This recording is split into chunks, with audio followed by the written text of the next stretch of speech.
Good afternoon and welcome to our last meeting of September. And we have a few people in the audience and hopefully a few more watching us on our YouTube channels and other means of live streaming our meeting. Invocation tonight will be given by Councilman Tony Stewart and in respect to the flags will be led by Councilmember Beatrice Thompson. Please rise. Let us pray. Almighty God, through your Holy Spirit, you create a unity in the midst of diversity. We acknowledge that human diversity is an expression of your manifold love for your creation. We confess that in our brokenness as human beings, we turn diversity sometimes into a source of alienation, injustice, oppression, and wounding. Help us, empower us to recognize and celebrate the differences as your great gift to the human family. Enable us to be the architects of understandings, of respect and love. Through the Lord, through the ground of all unity, we pray. Amen. Pledge allegiance to the flag of the United States of America and to the republic for which it stands, one nation, under God, indivisible, with liberty and justice for all.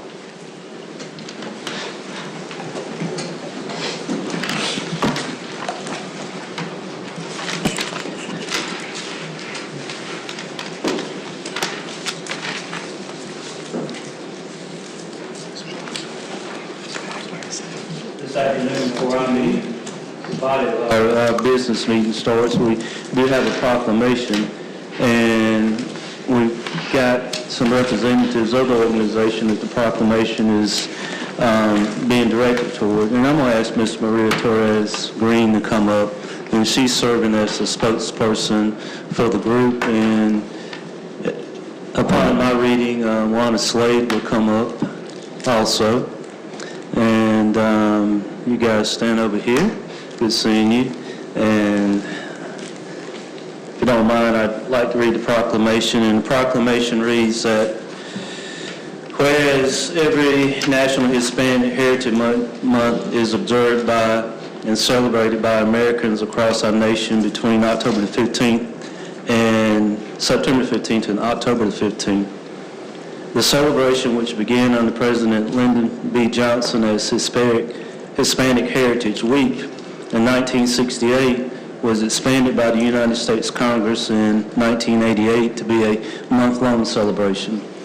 And whereas throughout our nation's history, millions of immigrants have traveled to America in search of freedom, justice, and opportunity, and whereas Hispanic Heritage Month recognizes the contributions of generations of Hispanic Americans who have enriched our nation by making contributions in science, education, and politics.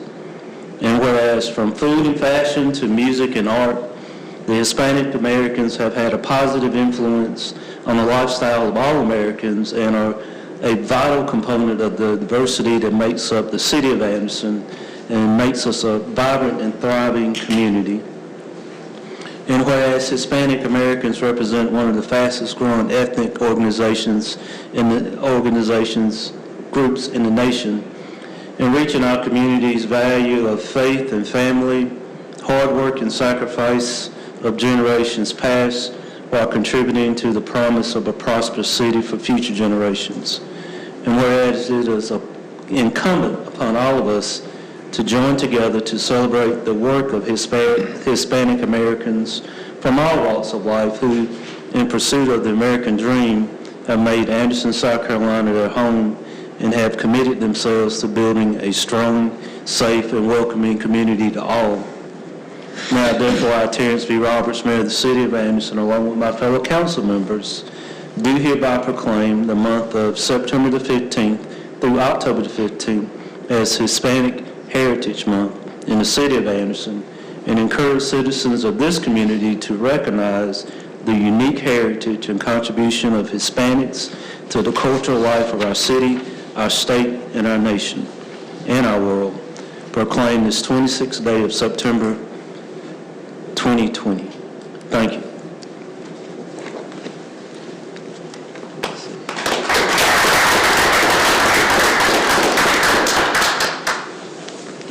I want to thank City Council for acknowledging Hispanic Heritage Month with the proclamation.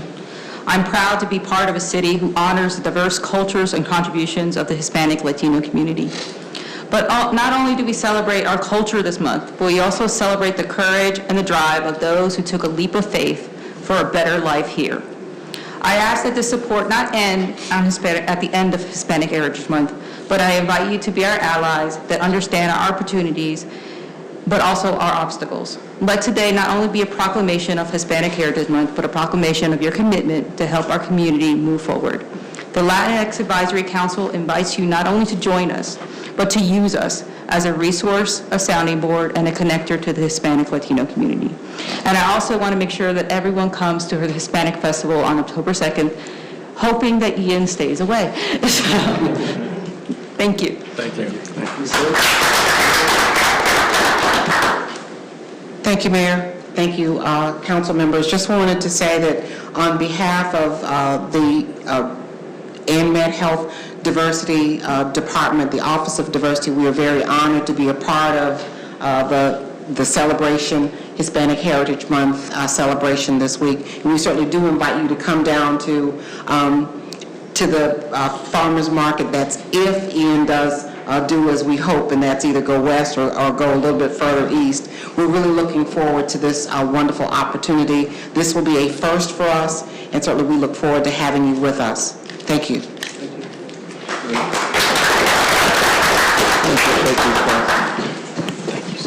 Thank you.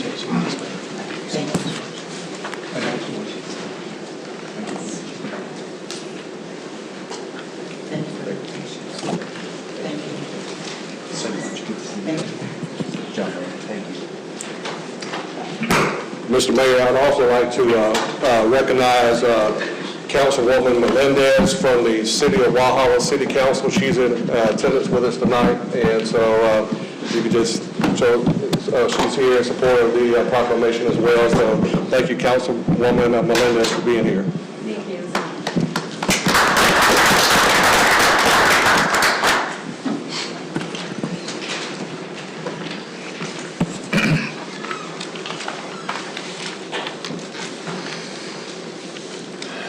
The minutes of our September the 12th meeting were distributed. Are there any corrections or additions to those minutes? Not hearing any, make a motion to approve. So moved. First by Mr. Stewart, second by Mr. Jeff Roberts. All those in favor say aye. Aye. Opposed? Those minutes pass unanimously. We have one item of old business, and that's to request second reading of ordinance 22-17, amending the 2022-2023 millage rate. Mr. McEwen. Thank you, Mayor and City Council. We talked about this last time. This is on second reading, amending our budget, our current fiscal year budget, in reflection of new information coming in of this was an assessment year for 2022. So work was continually being done up to our last meeting, and we're able to get our new numbers that show a 6.1% increase in value, assessed values excluding growth, which would be things like new construction, transfer property interest, and so forth. And so it excludes that, but it's still 6.1%, which is healthy and is good for a community to have increased values there. But it allows us to, and by state law, to roll back our millage. And so you want to be revenue neutral. And so with the calculations, that rolls back the millage from 116 to 109. If you have any questions for this on second reading, Ms. Margo Martin, our Chief Financial Officer, can answer some of the details for you, or myself. Thank you. I would say it's pretty straightforward. We have to do it. But any questions, any comments? Mayor, I'll make the motion to amend the 2022-2023 millage rate down to 109 from the 116. I have a first by Mr. Newton, a second by the Mayor Pro Tem. Any further discussion? All those in favor say aye. Aye. Opposed? That passes unanimously. That's all positive. I mean, the growth and to be in a position where we are growing. We have 3 items of new business, and the first item of new business is request consideration of a contract for the Recreation Center lobby renovation. Ms. McEwen. So, of course, as we come out of the, putting the budget in place out of the summer, really our work from the spring of defining our capital projects for the year, this was one of those. It was identified as really a need of the last couple of years, just with the flow of traffic in and out of the facility at the Anderson Recreation Center. But also it was identified for security reasons as well, which I'll let, and just to monitor the flow of where people are going within the facility. Bobby Bevel here is to talk a little bit more about the project, and then we also have our architect. We had DP3 Architects out of Greenville working on this project for us. They did a great job. Mike Price here tonight, and I want Mike to talk to you a little bit about the contractor and their work that they've done with this contractor that's recommended tonight, and any questions that you may have on the project detailed too, he can answer from a design standpoint. So, Mr. Bevel. Thank you, Mr. McEwen. Council, all of you are aware of our current design at the rec center. When you walk in the front door, it's an open lobby area. The front desk is on the right, and then you can go straight ahead to the gyms or workout rooms. The need over the past few years of traffic control has come up, and we had asked DP3 to meet with our staff to design a way to create a more functional setup for us that we can control who comes in to the building, that you just can't walk in. And we have a lot of that happens, especially during basketball season when kids and parents are coming.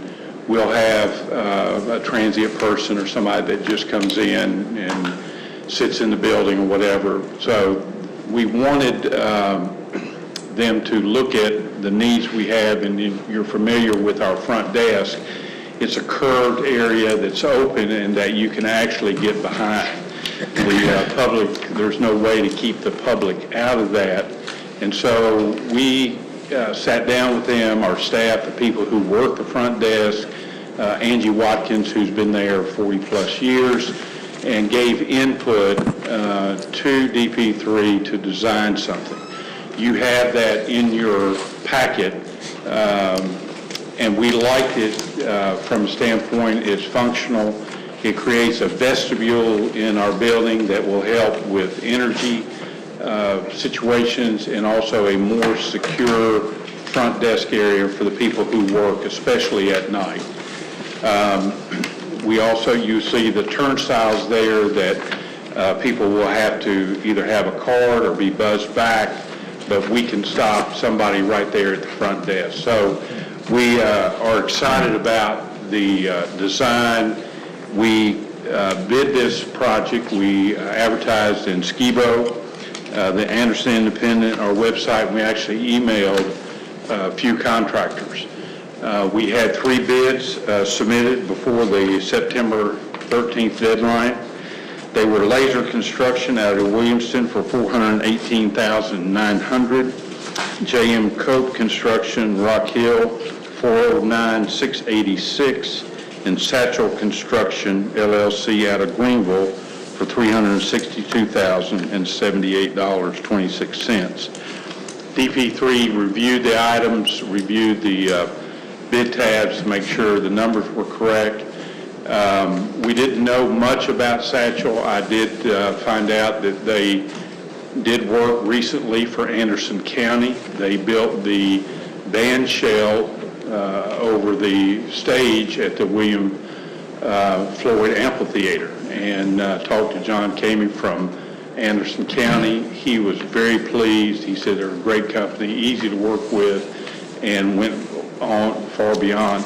I talked to Rhonda White, one of the associates from DP3 today. She had talked with Bill Tripp from Greenville Tech, and he expresses the same sentiments, that they were a very solid company, on time, no change orders, and they did quality work. So this would come out of the hospitality fund. We had those funds budgeted. And the new design of the lobby will create an area that we can control better and much safer for our front desk people. And so we recommend awarding the base bid to Satchel Construction in the amount of $362,078.26. And as Mr. McEwen said, Mike Pry from DP3 has worked with this company and can talk a little bit about their projects, and if you have any other questions. Mike? Thank you. Mike, can you add to that? Thank you. Thank you, Mayor and Council.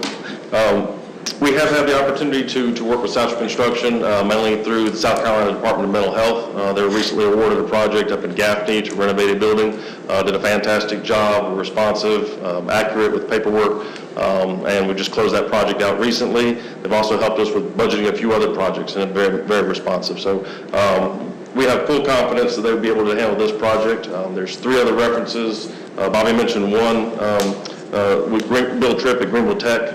They did some similar size scope work there. Project of about $381,000. Also Tri-County Tech, they've done some event center renovations of their entrance, very similar to the scope anticipated for this project. That was about a $371,000 project. And then a Watson Electrical office renovation, about $400,000. So all of those received favorable reviews, and the scope of work anticipated for your project is identical just about to the scope of those projects. So we would agree with Bobby and David's recommendation of Satchel Construction for this particular project. I will add, and Mr. Roberts can confirm as well with this, is that a lot of times it's hard to find these contractors that will just do interior renovations. It's just not their thing so much to focus so much on that, and there's a lot of need for that. We were pleased to get a company here that does a lot of that, a lot of commercial building renovations, the interior side of that, and upfits, and so glad to have this company bid on it and the good references. And they've also bid on another project that we'll have upcoming, which is the fire department, Station 1 right here, the interior renovation of that. And so we'll have that at an upcoming meeting for consideration as well. Good. Hadn't seen their names a lot. Do they have a presence throughout the state, or did they just move to Greenville, or? They do. Their headquarters is actually in Charleston, but they've made a presence and have made it a focus for their company to be in the Greenville and upstate market. So they now have a Greenville office. And so we were a little concerned about the variance between their bid and the other 2 bidders. But when you look, we asked them to submit schedule of values, line item by line item, all the trades through there, and all the sub-trades are within a couple $1,000s of the other subs. It's really their overhead that's the difference maker overall in the process. And that's kind of as expected. They're a smaller operation, low overhead, and but yet we haven't seen any downfall related to that. Good. I'll open it up for questions. Any other questions for Mike or Bobby? Do they have an estimated timeline of when they're going to start and maybe finish up? Well, if approved tonight, we'd like to get started as quickly as possible. And Mike, the timeline was? I think it's about 4 months, but ideally we do better than that. We really don't have any long lead items, with the exception of the turnstiles in the project, but I think we could begin design and move forward, and if the turnstiles aren't here, they're easy to plug in, get all the power rough ends done. So I think they could actually do better than the 4 months on the renovation. We'd love to have it up and running by basketball season. It starts in January, so. That's good. We'll go Jeff Roberts and Mr. Stewart. Just maybe for some background, my first question was what prompted this, but you sufficiently answered that, security being a concern and more control of that area. On security, during basketball events or even through the day, do we have security there? Do we have a police officer present? For our basketball games, we do have security present in the building. Now, during the day, we do not. Okay. Does this? But we do have officers that stop by on their route during the day, come in and make a presence. So, even though there's not somebody physically in the building, they do make rotations during the day. Which I think is important, because you can't rely entirely on a turnstile to prevent something from, getting through or happening or whatever. Correct. There are actually 3 levels of security built into this lobby design. The first is the vestibule, so if they know of someone that's approaching the building or is coming up to the building, they have a panic button at the desk. They can immediately lock the vestibule doors from within the desk area, so that stops people from entering there. If they do get into the lobby, because the desk is now secure from the lobby, they can't get to the staff that's working back in those office areas there. And then the third line of defense is the turnstiles, keep them from moving further into the building. So over time, this wasn't necessarily a bad design originally, it's just things have evolved to this point where we are now. It's just a sign of the times. Right, okay. Now, last question. You have a basketball game. Is someone there to open the turnstiles to let parents and visitors in, or you're not swiping a badge or a card? Or? Yeah, and we would have an area that we would have one of our staff members there with coaches and parents, where they're not actually have to go through the turnstile on each side, is a way to take that where they could walk through. Yeah, there's actually a sensor built to the turnstile for people egressing, exiting the building, but they can also be just opened up after an event, just have them wide open. Okay, thank you. Mr. Stewart. Couple questions. One, when we redo that entranceway coming into the door there, to make that first, where are our patrons going to enter the building while construction is going on, or we're going to shut down the rec during that time? Well, and Mike and I were talking a little bit about that hopefully that, in talking with the contractors, that we would still enter the front while they're working on the front desk area. We'll set up probably in the conference room right there and have all our stuff there where members can come in and scan, and we can check, make sure that they're members. But I'm talking about coming through the front door outside, because you're going to have like a little area there from the door that we have now. You're creating another set of doors. While they're building that, people's got to come through those doors. So with that, that's the construction I was talking about. When we get to that point, we may have to let our members know that we would enter through the bottom downstairs, park in the back, and come in through the bottom area. And second thing, I got 2 more things. One thing, I see the turnstiles, and on the left, I know you've got a larger area. I'm sure that's on our last sheet. It's kind of like the Y has, in case ambulance have to get in there through a stretcher. They got an area they can come through. But is that going to stay open the whole time? What's preventing people from just walking through that right now? It has like the little stretchy thing? The little stretch thing that you put that there. Kind of like when you walk in lines, I guess, Right. That's what I hold that back. Yes. And we have to have that too for EMS to get a gurney in, those kind of things. Because I think, I have seen it where they've got a long door that just opens up to the because anybody can just come in, take that stretchy thing off and get through, as opposed to having a door with an arm that kind of opens up, That's just an observation. Then the last thing, getting back to Councilman Roberts' question about police officers, I thought that we put it in the budget, Mr. City Manager, to have a full-time officer on the premises 24 hours a day, not just to have, just as long as the rec open, not just have somebody drop in. I thought that's what we budgeted for, and just wanted to see where we stand at with having that officer, because these turnstiles are great, but somebody can walk in, there's no security there, no police officer there, and I know we budgeted for that. And Sure. just wanted to see where that, Yeah, so it is in the budget. It's an unfilled position. do we know when? We haven't had any applicants that are interested in the position. None whatsoever. No existing officers? Interesting. Ms. Lodge? Was that it? Yeah, that's it. Councilman Roberts, one of his questions answered, the major one, but I do have one more about security. I'm glad to know that we're going to have the security at the door where they can actually lock it. Is the area where the desk is that going to be bulletproof or something for the folks that are there? It is not bulletproof. Okay. It just keeps someone from jumping over the wall or coming in or just walking around. Okay, all right. I just wanted to know if that was bulletproof, right? Ms. Harvey? Mr. Bell, to follow up on Mr. Stewart's, so, it's hard to tell when you look at a picture. The turnstiles, I think, are great, similar to what the Y uses.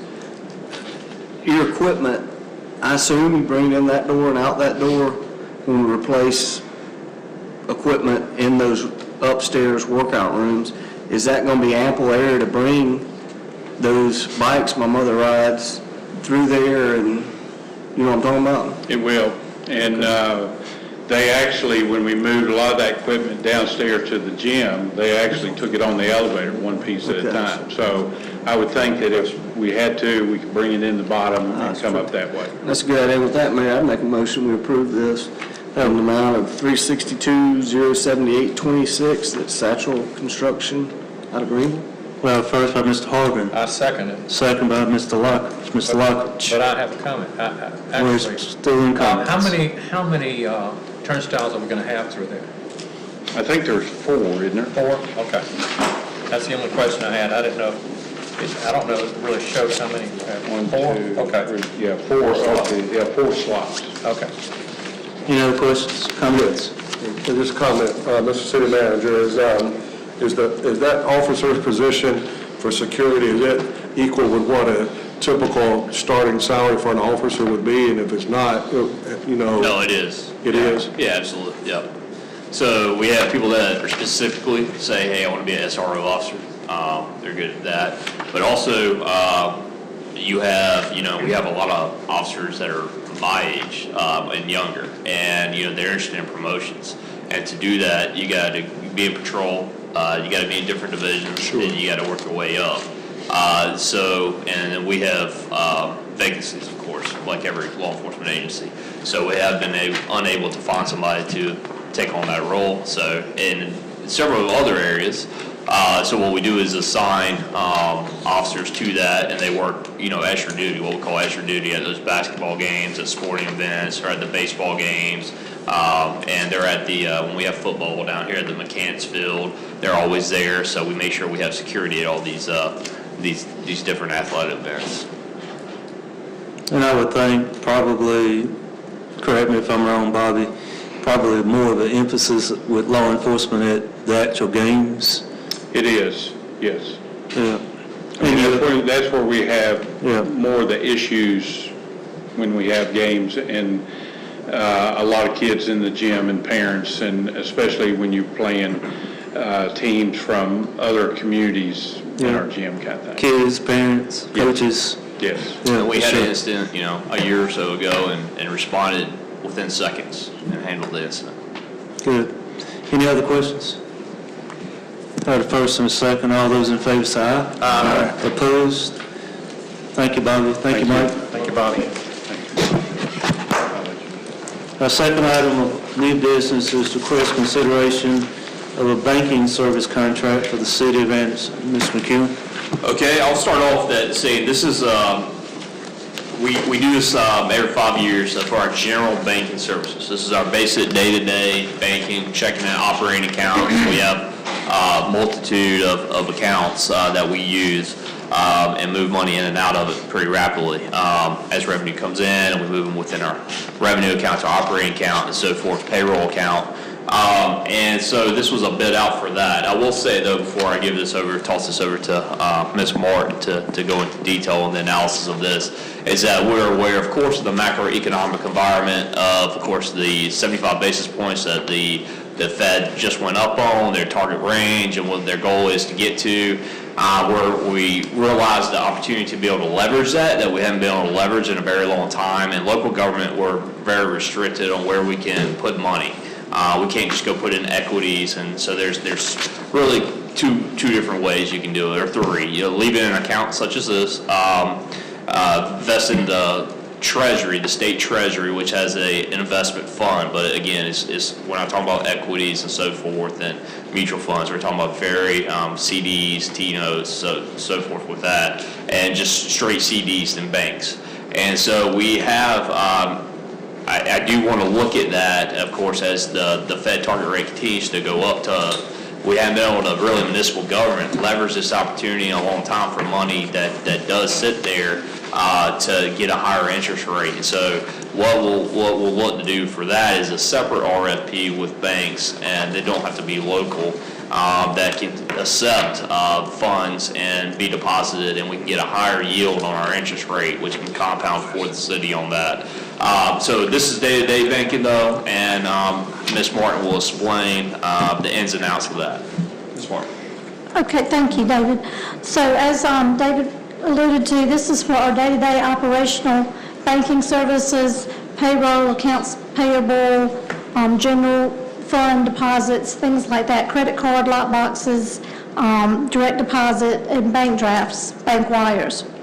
So it's not for our treasury management, and as David alluded to, for over 15 years, that has not really been an issue for the city or any other city because there have not, interest rates have been practically nothing. So this is our first opportunity in a long time that the city has down the road to invest.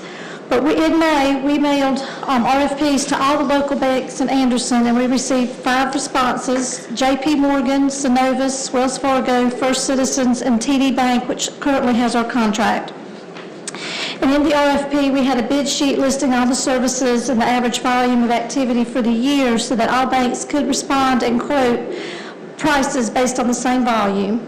This makes it easier to compare each bank if they had the same set of criteria. So we evaluated the responses to the RFPs and narrowed the list down to TD Bank, J.P. Morgan, and Synovus. And then we interviewed each bank during the last week of August. We did calculate the net value to the city based on the annual fees, our earnings credit rate, which is the amount earned on the balances needed to maintain, to offset fees, and then the interest rate or the DDA rate. And a summary was included with your packet. As David mentioned, due to the rising interest rates, we are not proposing that this would be our final interest rate for our day-to-day treasury. I will mention that CD rates right now range from 2.76 to 3.6% based on the length of the CD, so we're very interested in looking at that. We use a 5-year agreement as the transition of day-to-day activities with the lockbox, EFT payments, credit cards is an extremely time-consuming process, and so switching banks every year for a different rate would not be feasible. The other thing that we do have in our RFP is a local presence requirement. That is so that employees can cash their paychecks, we can deposit our cash at a local bank. And while J.P. Morgan had a slightly higher net value, they do not have a local branch in Anderson. They did present options to having a local branch so that our employees could cash payroll checks. They suggested we use a courier to make cash deposits to Greenville or Clemson. The options didn't seem feasible to us. We would have to do a positive pay file to both the local bank for cashing checks as well as their bank. And we do have a courier, but we would not want to incur fees for that long travel. We also learned since our interview that Synovus is closing their branch in December of 2022. So based on all the above factors, we are requesting awarding the 5-year operational banking contract to TD Bank, and the contract will be effective November of 22. Thank you, Ms. Martin. Questions, comments? Just Ms. Stewart? Just a general comment, it's kind of surprised me because, you know, I bank at Synovus. I didn't know they was closing their downtown branch. And That's the only branch, I think. Surprise. yeah, but doesn't the city have their retirement with Synovus Bank as well? That's handled separately, so that's a pension fund management, and it's the pension fund that's with it, right? So that wouldn't change anything from... Yeah, we don't need a local presence for that. I mean, that can be anywhere in the United States, frankly. That's just all, you know, since Synovus is closing. I got a letter, I don't bank with them. I got a letter at my house the other day saying explain that they're closed and their reasons for it, and, where to go, and just a letter, received in the mail. Councilman Stewart, the local presence also helps our employees who don't have bank accounts and just want to cash their checks be able to do that at a local bank. Sure. Anything, Ms. Harvey? Real quick, because this is a little bit, something I know a little bit about on I know, day-to-day y'all Chuck, you're going to make me nervous. business. The TD Bank earnings credit rate of 1.5%, is that variable over the 5 years, or is that fixed, or? Now, that is fixed. That's what David was alluding to. That's the money that we would earn on the amount of money we have to keep in order not to have bank fees. And what? So that's about $2 million a year. Okay. And the last time around, if you remember, actually, we had basically nobody wanted to pay any interest on that account. Yeah. Just because it's the environment we were in, right? Zero interest environment. And they came in at 90 basis points, and we thought that was great. Yeah. Obviously, that's different now. So it's not going to change, it's not a variable rate?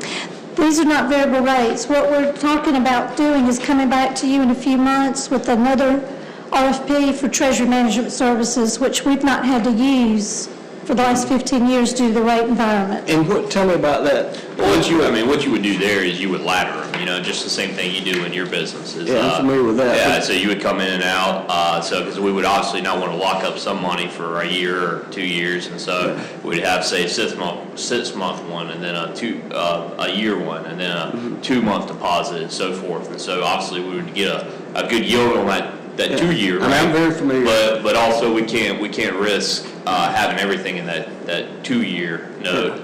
And so a 6 month is a good option for us, and so is the year, and then put some in that 2 year to get that higher yield. And is that the minimum deposit, the $2 million? That's what you have to have in there? It's $2 million, at TD Bank, it's $2,067,000 to offset our fees. We would need to maintain that amount. Because a 3-month CD today pays 3.45. Wow, because that's higher than the rates I $3.95. just shared with you. And a 12-month pays 4.05. And that's why we want to do And it. that was last week. The new ones have not been issued for this week after the 0.75 basis point increase, but we anticipate that was already in so I mean, you're looking at 12 months for 4%? That's pretty strong, and they're going to pay you 2.1. And here, though, money moves in and out. I know. Like every week, money's just moving in and out. So and that's where we want to do the other, is the RFP for essentially the treasury management function of that, CDs, and look at that. And then if you look, too, on that, what the minimum balance needed and how high it jumps up, even though, we didn't recommend Synovus, but you see that it jumps up to $8.8 billion and the $16.3 million there to get a minimum balance, and they're only paying 2% on that, and Wells Fargo was only paying 40 basis points on that, and so it's I think this is a good proposal for what we use it for. Yeah, I mean, I think in a rising interest rate environment, which I think everyone agree we've been in the last 12 months and we'll probably be in for the short term, that, we should keep, it would be attractive to keep as much treasury money as we can and as little deposit as we can, because we can leverage from 2.1 to 4. And you're talking about $2 million, that's a lot of money. Correct. So what we would do is, because our revenues come in, seasonal, we would really start looking at the cash flow and what we can pull out. And I will point out that the net value hard fees of $421,000 this past year, we only earned $132,000. Yeah. So, I mean, just this alone is helping us increase just on operational. But yes, we'll be coming back to council with the treasury management, wealth management RFP. Perfect, thank you. Ms. Martinez? Yeah, as the other banker on the council, I'll tell you, from a day-to-day operation standpoint, I mean, the fact that our services are already at TD, I think it makes sense. TD has 2 locations here in town, one on South Main Street, one on North Main Street. I am discouraged that they closed the downtown location. I think that made a lot of sense for us, but they're still accommodating the needs that we need to. JP Morgan Chase, that was a good offer on their behalf, but I agree. I think to switch services and then have to figure out how to take something to Clemson or to Greenville, I mean, that adds a whole nother layer of issues. And there are several city employees that do come and cash their check at the bank. So I agree for a $12,000, almost $13,000 difference. I think it does make sense to keep the day-to-day operations. Now, to Mr. Harbin's point, I do think anything outside of the minimum requirement should be looked at and invested elsewhere, as this is a good proposal for day-to-day operations, but for long-term funds, I think we can place them somewhere else. Absolutely. So with that being said, Mayor, I make the motion that we approve this to keep the services at TD Bank for the next, I believe it's a 5-year contract. It's 5 years. That's right. We have first by Mr. Martinez, Second. second by the Mayor Pro Tem. Any further comments, questions? Mr.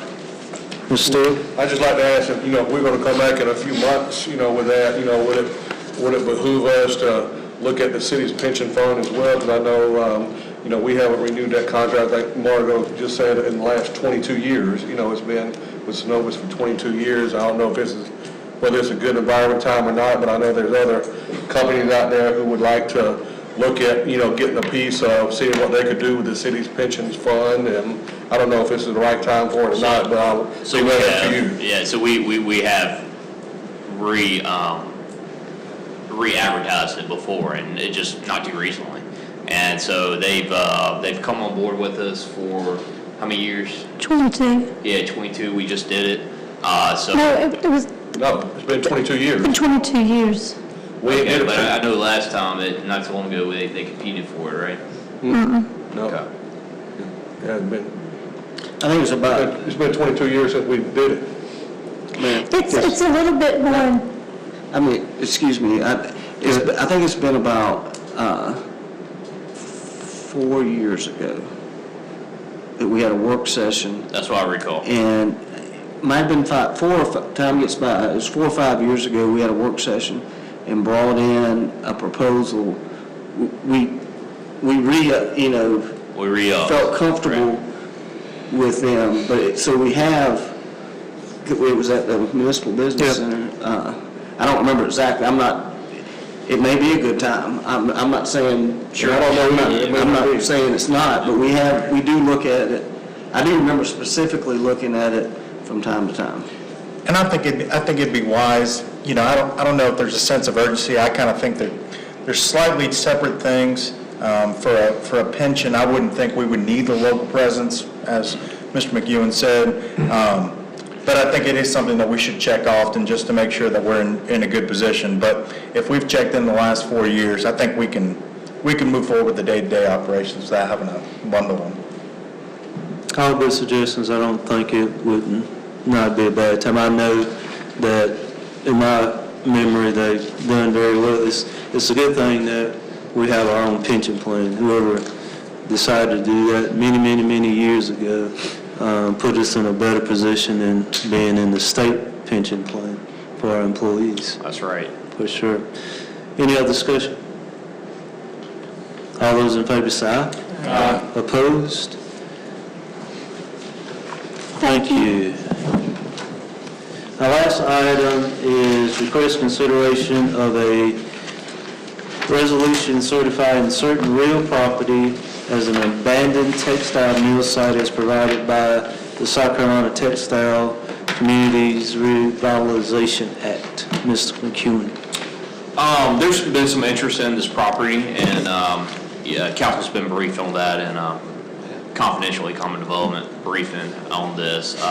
However, there's some movement here and a request before us to certify the South Carolina Textile Communities Revitalization Act, and Frankie McLean prepared this item. Mr. McLean. Yeah, this is a request from folks that are interested in, and I think hopefully going to close on the purchase of the old Anderson Mill property in the first couple of weeks of October.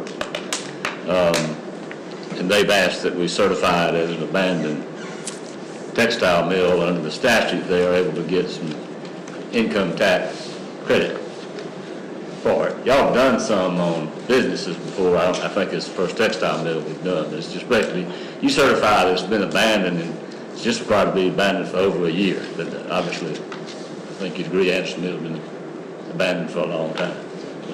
This is all they're asking you to do. It's necessary for them to get the tax credit. Makes sense. Thank you, Mr. McLean. Any questions, comments? Ms. Stewart? Mr. McLean, I was just curious, and maybe, I've always been told, whether it's true or not, that the textile mills were kind of like an island in themselves. They wasn't in the city, they wasn't in the county. They just kind of sit out there, and is that true? And if it's not true, or if it is true, can we certify it, or does us and the county have to certify it, because, it's kind of, I'm thinking about the old Toxaway Avenue Mill site, that's in the city or the county, my parents, they worked there, they always just said, hey, it wasn't in either municipality, it's kind of like just an island in itself. I don't think it was separate from being in the city. It's in the city limits, and with that, it is part of the city of Anderson. A lot of them had their own streets and things like Avenue Mills, I think.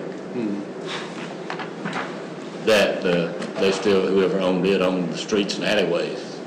Yeah, I mean, it's As far as being in the city, it's in the city. Yeah, a lot of them build their own roads and, their own offices and community stores and so forth, but it's either in one jurisdiction or the other. And so this one's in the city. Just out of curiosity, and not that I'm really swayed one way or the other, but if you deem the property abandoned, does it lose any right to still be considered historic or anything like that? No. No? That has no effect on it. Good question. Any other questions? I don't have a question, but I move that we go ahead and adopt this resolution. First by Mr. Lockridge. Second by Mr. John Roberts. Any further discussion? All those in favor say aye. Aye. Opposed? That passes unanimously. And Mayor, we do have one more thing Mr. Strickland would like to mention. Go right ahead. Thank you, Mr. McHugh. Mayor and Council, really quickly, we have finalized today the public drop-in. There's been a lot of discussion over the last couple of years, and you guys have seen some of the concepts for the Lindley Park renovation. Lower Lindley, as the mayor refers to it sometimes. We are going to have just a public drop-in from 5 to 7 on Monday, October 3rd at the Rec Center, just for members of the public, for council to come take a look at the concept that is put forward at this point. It's still really early in the process. Our design team, Goodwin Mills, Kaywood, and Greenville, really wants some good public input on what we have at this point. Go hard and heavy on design and construction document prep. So spread the word. We're gonna start with social media in the morning as well. And as soon as I get that concept from our design team later this week, I'll forward that out to you guys so you have it in front of you and you can look at it.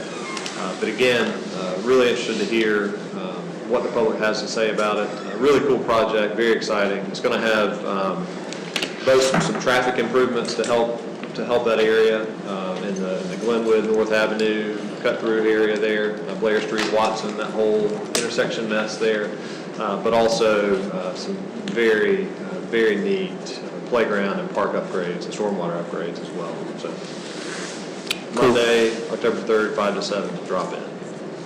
Do we have an update on when the rec center will have their grand opening? Not yet. We'll get that out to you as soon as we can. Good deal. Anything else? That's it. With your permission, I'd like to address the council. Our meeting is about to adjourn. We don't have a public comment section. Tell you what, I'll be more than happy to come back and talk to you after we get through, okay? I entertain a motion to adjourn. So moved. First by Mr. Duke. Second. Second by Mr. Lockridge. All those in favor say aye. Aye. Opposed? We stand adjourned. Don't go anywhere.